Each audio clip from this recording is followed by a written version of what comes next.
চট্টগ্রামে থানা থেকে লুট হওয়া অস্ত্র উদ্ধারে এক আসামিকে নিয়ে অভিযান চালাচ্ছে পুলিশ। এই মুহূর্তে নগরীর পাহাড়তলী এলাকায় আছেন রিপোর্টার পার্থ প্রতিম বিশ্বাস। সরাসরি যাচ্ছি তার কাছে।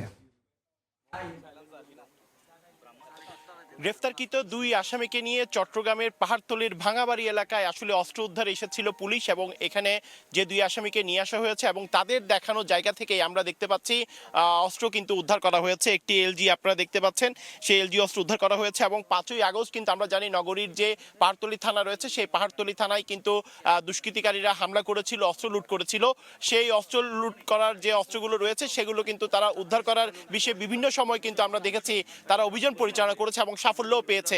তবে এখানে যে অস্ত্রটি পাওয়া গেছে এটি 5ই আগস্টের থানা থেকে লুট করা অস্ত্র নাকি অন্য অবৈধ অস্ত্র, সেই বিষয়ে আমরা যখন ঊর্ধ্বতন কর্তৃপক্ষের সাথে কথা বলবো তখন হয়তো নিশ্চিত হওয়া যাবে। তবে পুলিশ যে দুজন আসামিকে নিয়ে এখানে এসেছেন, আসার পরে আমরা দেখেছি তাদের যে লুকানো জায়গা, যে ভাঙাবাড়ির যে লুকানো জায়গা রয়েছে একদম মাটির নিচ থেকে কিন্তু আমরা দেখেছি অস্ত্রটি উদ্ধার করা হয়েছে। সেক্ষেত্রে গ্রেফতারকৃত যে দুই আসামি রয়েছে সেই দুই আসামিকেও কিন্তু আমরা দেখেছি এখানে নিয়ে আসা হয়েছে। এবং এখানে আনার পর এলাকার যারা সাধারণ মানুষজন রয়েছে তারা বলছে বিভিন্ন সময় নানা কারণে আসলে নানা বিষয় নিয়ে কিন্তু তারা উৎকণ্ঠিত থাকে বিভিন্ন সময়। এবং এরপরে এই যে পুলিশ যেভাবে কাজ করছেন এবং গত এক মাস ধরে আমরা দেখেছি পাহাড়তলী থানার যে অভিযান, বিশেষ করে আমরা দেখেছি পুলিশের পানি সেচে কিন্তু তারা অস্ত্র উদ্ধারের চেষ্টা করেছিল। এছাড়া নগরীর যে বিভিন্ন জায়গা, পাহাড়তলী হাজি ক্যাম্প থেকেও আমরা দেখেছি অস্ত্র উদ্ধারের চেষ্টা করা হয়েছিল।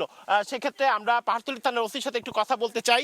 আজকে যে অস্ত্রটি উদ্ধার করা হয়েছে এবং আমরা জানি 5ই আগস্ট আপনাদের থানা থেকে অস্ত্র লুট হয়েছিল, সার্বিকভাবে আপনাদের অভিযান এবং আজকে অস্ত্র উদ্ধার সম্পর্কে যদি আমাদেরকে একটু জানান।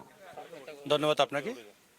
আমি আসলে এই থানায় যোগদানের পর থেকে 15ই সেপ্টেম্বরে যোগদানের পর থেকে যদি 5ই আগস্টের সময় আমাদের থানাগুলো, বিভিন্ন থানাগুলো যেভাবে আক্রমণ হয়েছে, ভাঙচুর হয়েছে, অস্ত্রগুলো লুটপাট হয়েছে, সেই প্রেক্ষিতে আসলে আমাদের চ্যালেঞ্জ ছিল আমাদের যে অস্ত্রগুলো উদ্ধার, সন্ত্রাসী গ্রেপ্তার, অবৈধ অস্ত্রগুলো উদ্ধার, এর থানার বিভিন্ন মালামালগুলো উদ্ধার, বিভিন্ন নথিপত্রগুলো নিয়ে গেছে, সেগুলো উদ্ধারের জন্য আমরা আসলে ব্যাপকভাবে বিভিন্ন জায়গায় অভিযান পরিচালনা করতেছি।